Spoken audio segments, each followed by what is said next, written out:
The only real difference between him and Basil is that he was small and had a very large henpecking wife. So I didn't have any problems with saying what I didn't think was funny. No, I don't believe that. Why does he say that? It was bold, unapologetic, and side-splittingly funny. A sitcom so brilliantly absurd it became a cult classic after just 12 episodes. Fawlty Towers didn't just push boundaries. It mocked them, marched past them, and then tripped over them with a smirk. But somewhere amid the chaos, one particular scene crossed an invisible line, one that would never be uncrossed. So what exactly was in that infamous moment that led to the show's quiet disappearance? Stick around as we uncover the scene that brought Fawlty Towers crashing down. Chapter 2. The Real Hotel. The real hotel horror that sparked a comedy legend. It was meant to be just another place to crash, nothing fancy, just a decent hotel in a sleepy seaside town. The year was 1970, and the Monty Python team had descended on Torquay to shoot Flying Circus. But what they found instead wasn't just accommodation. It was a surreal, borderline absurd lesson in how not to run a hotel. And for John Cleese, it was the birthplace of one of British television's most iconic disasters, Basil Fawlty. Now imagine this. You walk into a hotel after a long trip looking forward to rest. Instead, you're met by a man so suspicious and hostile, you start wondering if you're being secretly filmed. That was Donald Sinclair, the real-life manager of the Gleneagles Hotel, who somehow made paranoia and customer service go hand in hand. He wasn't merely rude. He was theatrically erratic. He treated guests like invaders and questioned their every move as though each one might be plotting against him. One moment that left the Pythons in stunned disbelief. Eric Idle had briefly left his briefcase in the lobby. Instead of doing what any sane hotelier might, politely asking who it belonged to, Sinclair assumed the worst. Without hesitation, he grabbed the case and lobbed it over a garden wall, convinced it was a bomb. Not exactly a warm welcome, and certainly not the kind of security policy you'd expect from a hospitality professional. But that wasn't an isolated incident. When Terry Gilliam used his knife and fork the wrong way, Sinclair stormed over to correct his table manners, as though poor utensil etiquette were a criminal offense. Complaints from guests were often met with open contempt. Instead of solving problems, Sinclair added to them, creating an atmosphere that was as comically unbearable as it was real. John Cleese was baffled and amused. Here was a man so impossibly wrong for the job, so unintentionally ridiculous, that Cleese couldn't help but observe him with a comedian's curiosity. There was something oddly brilliant in Sinclair's disaster class in hospitality. Cleese took notes, literal ones. Years later, with co-writer and then-wife Connie Booth, he would channel all of that madness into a character who would become a television legend.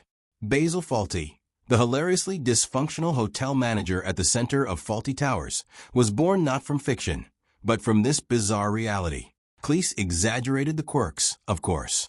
Basil's tantrums, his endless passive-aggressive jabs, and his tragic inability to handle stress were turned up for comic effect.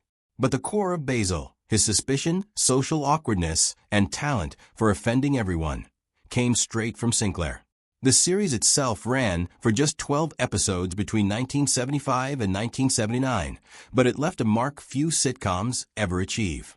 Every chaotic misunderstanding, every meltdown behind a reception desk, was a tribute to that bewildering experience in Torquay. Ironically, Sinclair never fully grasped that he had inspired the show. He passed away in 1981, apparently unaware that his misguided management style had been immortalized in British comedy.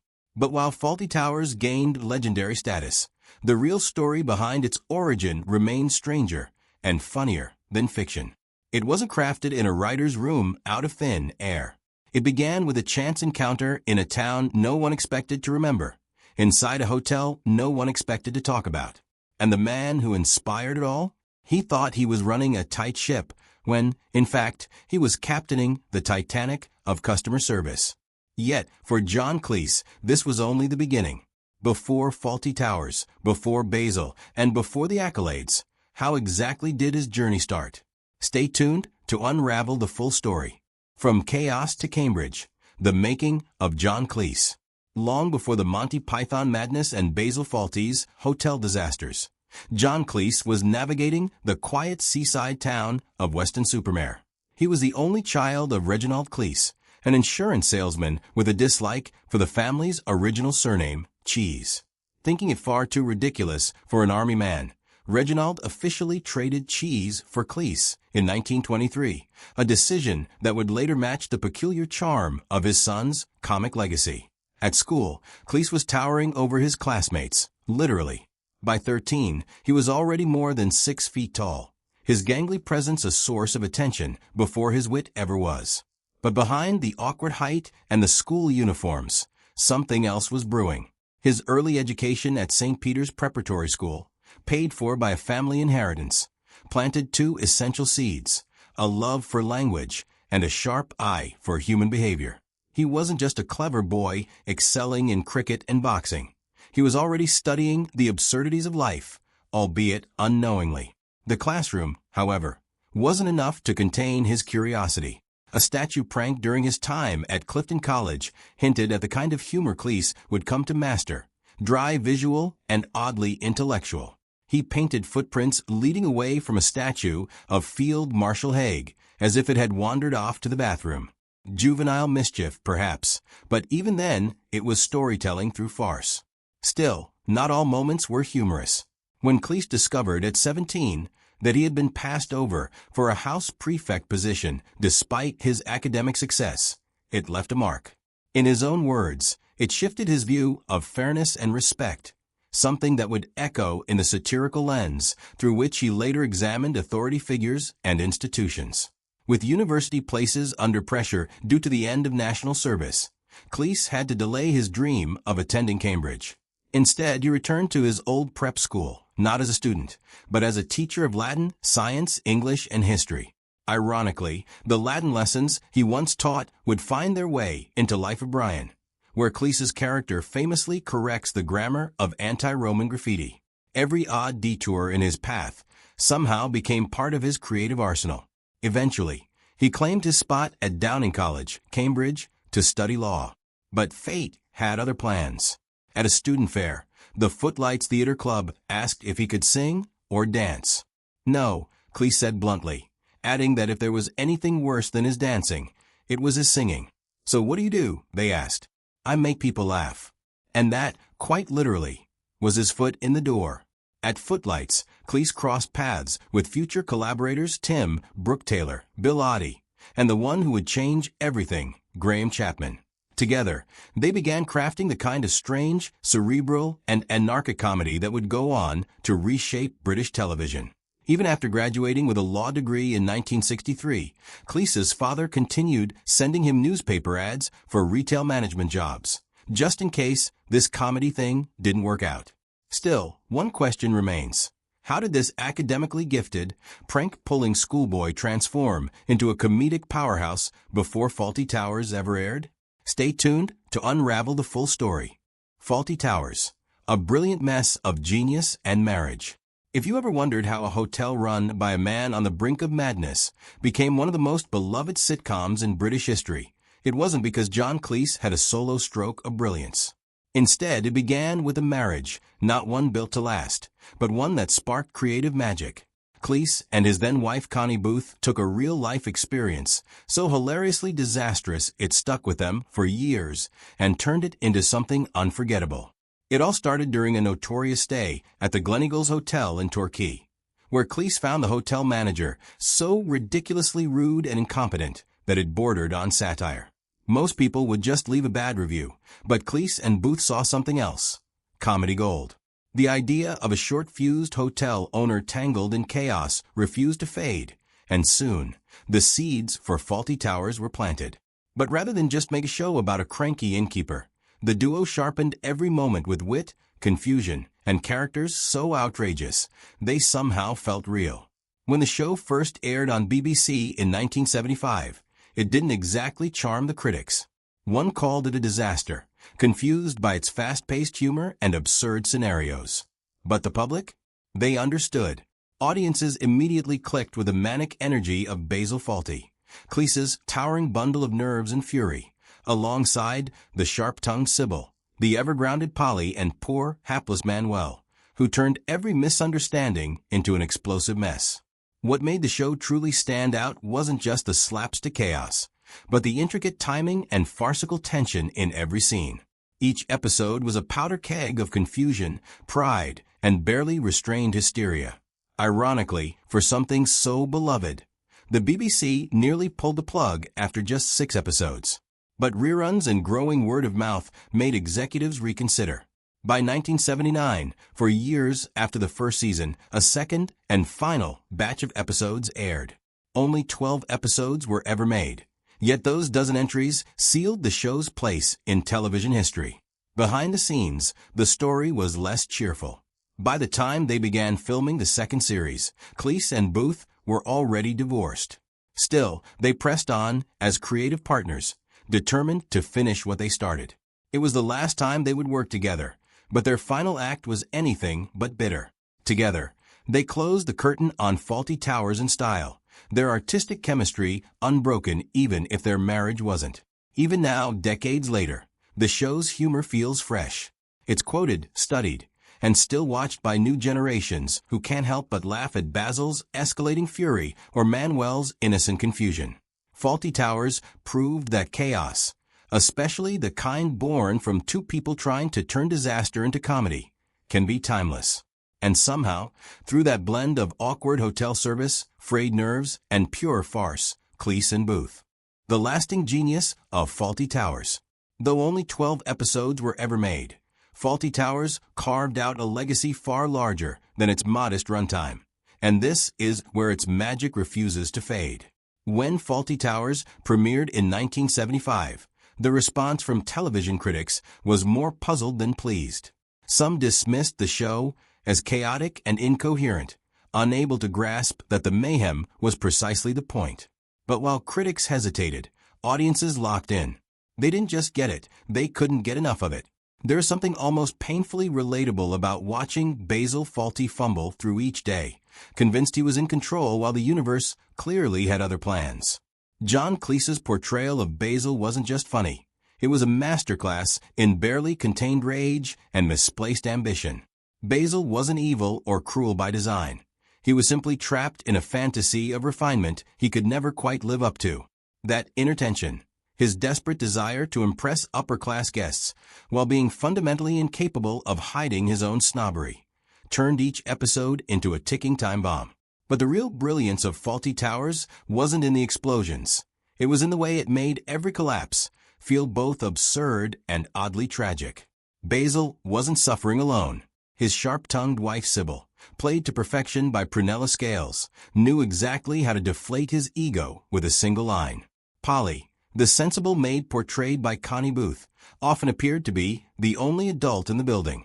And then there was Manuel, the hapless, eager-to-please waiter played by Andrew Sachs, whose constant confusion made every situation more unmanageable, and every punchline more explosive. None of it was tidy, and that was the point. The hotel's disasters weren't isolated gags. They were extensions of Basil's inner mess.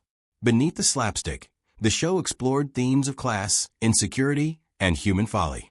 Basil wanted so badly to run a respectable establishment, to be taken seriously, to rise above his station. But the harder he tried, the more everything fell apart. And yet, that mess was meticulously crafted. Each episode, though packed with chaos, was tightly written and perfectly timed. The jokes didn't just land, they ricocheted. The pacing was relentless, the energy unstoppable. It was a kind of comedy that demanded attention and rewarded it generously. Still, despite its brilliance, Fawlty Towers was a gamble. After airing just 6 episodes, the BBC wasn't convinced it was worth continuing. It wasn't until reruns began attracting larger and more devoted audiences that the network gave the green light for a second and final series in 1979. In total, only 12 episodes were made. But in that small number, Cleese and Booth captured lightning in a bottle. Over time, the critics reversed course. What was once seen as a misfire became a gold standard. In 2000, the British Film Institute named it the greatest British TV series of all time. Today, nearly half a century later, Fawlty Towers remains one of the most quoted, adored, and referenced sitcoms in history. And though it was built on miscommunication, mishaps, and mounting tension, its legacy is clear. Some disasters are too good to clean up. But what made one episode, out of just 12, explode into infamy? And why does it still spark debate decades later? Stick around to find out. Fawlty Towers and the chaos of controversy. But even at the height of its success, laughter didn't shield Fawlty Towers from controversy. And one particular episode pushed the line between comedy and offense so far, it almost tore the show apart. It was called The Germans, and from the very start, it was chaos wrapped in satire. Viewers first saw Basil Fawlty, played with perfect absurdity by John Cleese, stumbling through his hotel duties after suffering a nasty blow to the head. Now, Basil was already a disaster waiting to happen on a normal day, but with a concussion? What followed was a tornado of missteps, awkward encounters, and one of the most infamous punchlines in British television history. The trouble began when a group of German tourists checked into the hotel. Basil, barely coherent and desperate not to offend them, issued a firm command to his staff, "Don't mention the war." But true to his character, within moments he was doing exactly that, and far worse. In his rambling attempt to play host, Basil spiraled into a surreal, fast-talking tirade full of the Second World War references, Nazi comparisons, and then, as if things couldn't get more uncomfortable, a full goose-step march through the lobby with an over-the-top imitation of Adolf Hitler. It was outrageous. It was completely over the top. And for some, it was just too much. British viewers were divided.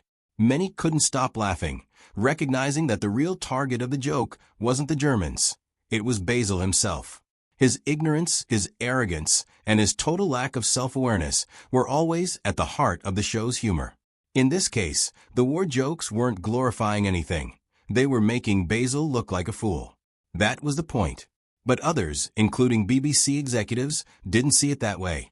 Letters flooded in. Critics accused the show of making light of a dark and painful history. Some called it tasteless. A few even demanded the episode be pulled permanently. And while the BBC didn't ban it outright, the backlash was serious enough that network officials considered shelving the episode for good.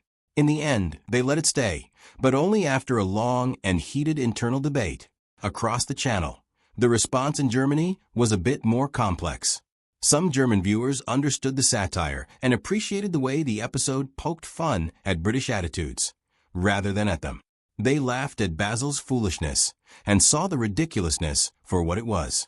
But others didn't find it funny at all. For those with family members who had lived through the war, or worse died in it, the slapstick portrayal of Hitler and the awkward war jokes felt insensitive and painful. Decades later, the arguments surrounding the Germans have only grown louder. In the age of streaming and global access, old comedies are being re-examined in a new light. Scenes once seen as edgy or ironic are now judged by today's standards, where political correctness and cultural sensitivity matter more than ever. And the Germans didn't escape this wave of re-evaluation. Several streaming platforms removed the episode entirely, while others edited out specific scenes or lines they deemed offensive. This sparked a whole new controversy. Loyal fans were furious. To them, the edits were a kind of censorship that misunderstood the show's purpose. They argued that Fawlty Towers was never about punching down. It was about exposing the flaws in people like Basil, who never realized they were the joke. Even John Cleese, never one to back down from a fight, stepped in. He defended the episode passionately, reminding everyone that satire isn't always meant to be comfortable. In his view, Basil Fawlty was the perfect example of how ignorance and arrogance often go hand in hand, and mocking that was necessary, even if it made some people squirm. The war jokes weren't aimed at Germans, Cleese insisted. They were aimed at the British obsession with the war and at Basil's stupidity. He wasn't wrong. Basil was never a hero. He was petty, snobbish, rude, and often completely clueless. What made him funny was that he never got away with it. His plans always backfired. His attempts at control always collapsed. And in The Germans, his effort to avoid offending his guests turned into one of the most spectacular displays of foot-in-mouth comedy ever broadcast. Still, It's easy to see why the episode struck such a nerve. Comedy, after all, walks a fine line. What one person sees as satire, another might see as cruelty. And when the subject matter is as heavy as World War II, the stakes are even higher. Yet despite the outrage, the Germans endured. Not only did it remain one of the most memorable episodes of Fawlty Towers, but it also helped secure the show's place in TV history. It proved that even the most beloved comedies aren't immune to criticism, and that sometimes the boldest jokes are the ones people remember the longest, whether they laugh or not. Today, Basil's frantic cry of "Don't mention the war" is etched into British pop culture. It's been parodied, quoted, and debated for generations. And while some networks may try to sanitize it for modern audiences, the original version still lives on, both as a piece of comedy brilliance and a reminder that humor often comes with consequences. The conversation around the Germans hasn't faded. If anything, it's become a case study in how comedy evolves, and how the same scene can be viewed in two completely different ways depending on who's watching and when. But maybe that's the real legacy of Fawlty Towers. It didn't just make people laugh. It made them talk. It challenged assumptions, exposed ignorance, and showed that sometimes the most ridiculous characters can teach us something, if we're paying attention. And no matter where you stand on the episode, one thing is clear. Fawlty Towers never played it safe. It poked, it prodded, and it pushed boundaries. In doing so, it carved out a legacy that's still being discussed and dissected decades later. Show's masterminds, John Cleese and Connie Booth, didn't just co-create the series. They were also its emotional core. Cleese played the permanently stressed Basil Fawlty, and Booth played Polly, the calm in the storm. But by the time they began working on the second season in 1978, their marriage had quietly ended. It wasn't a dramatic breakup splashed across tabloids, just the quiet heartbreak of two creative minds who had grown apart.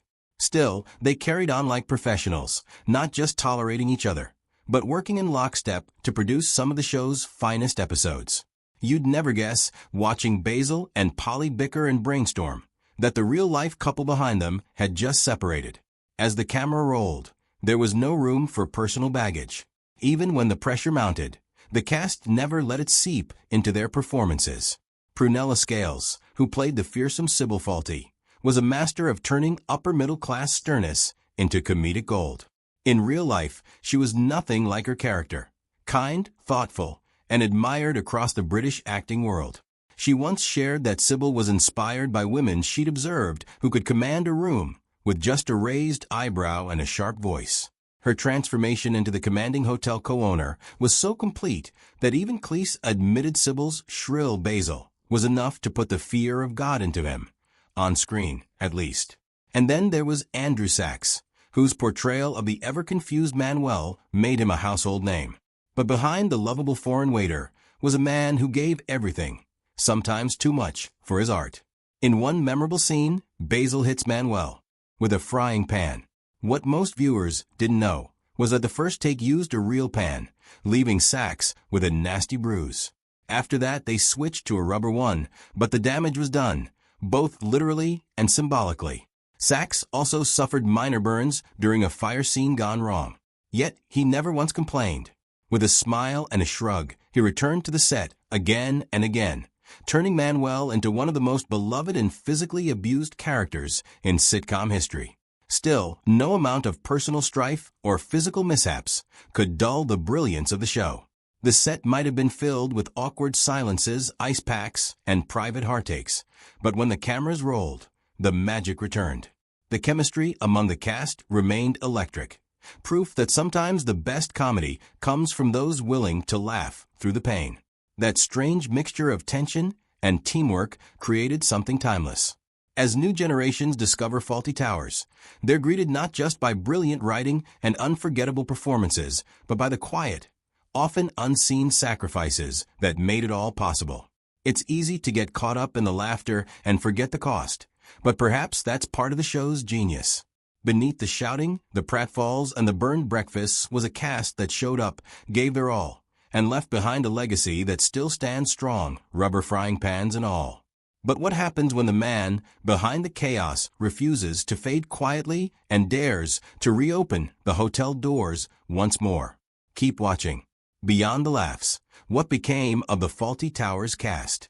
Still riding the wave of chaos that made Fawlty Towers a masterpiece of British comedy, what followed for its beloved cast proved just as surprising and often more dramatic than anything scripted on the show.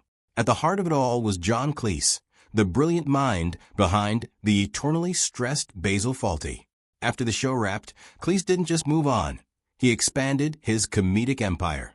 From co-writing and starring in A Fish Called Wanda in 1988 to lending his iconic voice to animated blockbusters like Shrek 2 as King Harold, Cleese stayed everywhere you looked.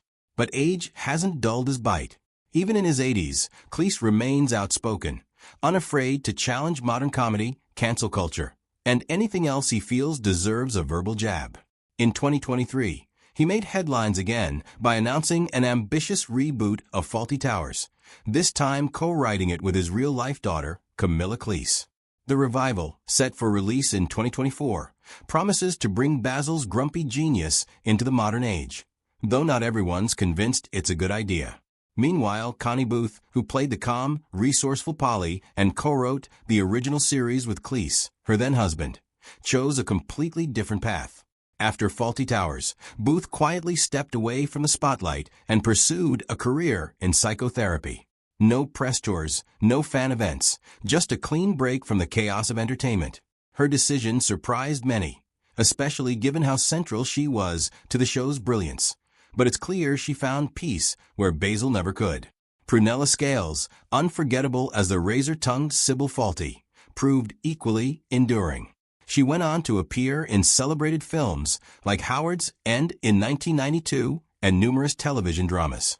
Though her performances stayed sharp, real life eventually dealt her a cruel hand. In recent years, Scales has been battling vascular dementia. Her husband, fellow actor Timothy West, has spoken tenderly about her fading memory, but also her enduring wit. Even as time steals parts of her past, the warmth she shared with fans continues to shine through. For Andrew Sachs, the lovable yet endlessly tormented Manuel, Fawlty Towers marked both a high point and a physically demanding chapter. Sachs suffered real injuries on set, including a nasty bruise from a frying pan and burns from a kitchen scene gone wrong, but he never let it show. His dedication made Manuel one of British TV's most cherished characters.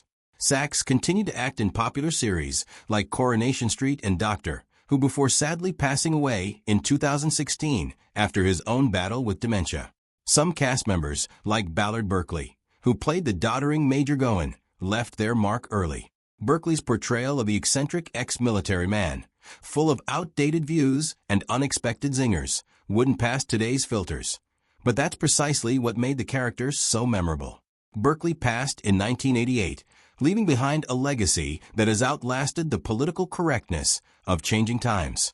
Brian Hall brought flair and a bit of kitchen anarchy as Terry the chef, though he appeared in fewer episodes. After Fawlty Towers, he kept working in television and film until his passing in 1997. Similarly, Gilly Flower and Renee Roberts, the elderly pair Miss Tibbs and Miss Gatsby, proved how even smaller roles can steal hearts. The two actresses continued acting well into their later years before Flower's death in 2009 and Roberts in 2010. Their quirky affection for Basil added a layer of charm to the already chaotic hotel. As for the future of Fawlty Towers, the planned 2024 reboot has sparked debate. Can a show so deeply rooted in 1970s humor survive the modern world's sensitivities? That's the gamble John Cleese seems eager to take. But whether the revival flourishes or flops, the original remains untouched, lightning in a bottle that defined a genre. Its magic wasn't just in the jokes, but in the passion of a cast who gave everything they had, both on screen and beyond the curtain. But what do you think? Can the quirky brilliance and sharp humor of Fawlty Towers still thrive in today's ultra-sensitive world? Or is this reboot a recipe for disaster?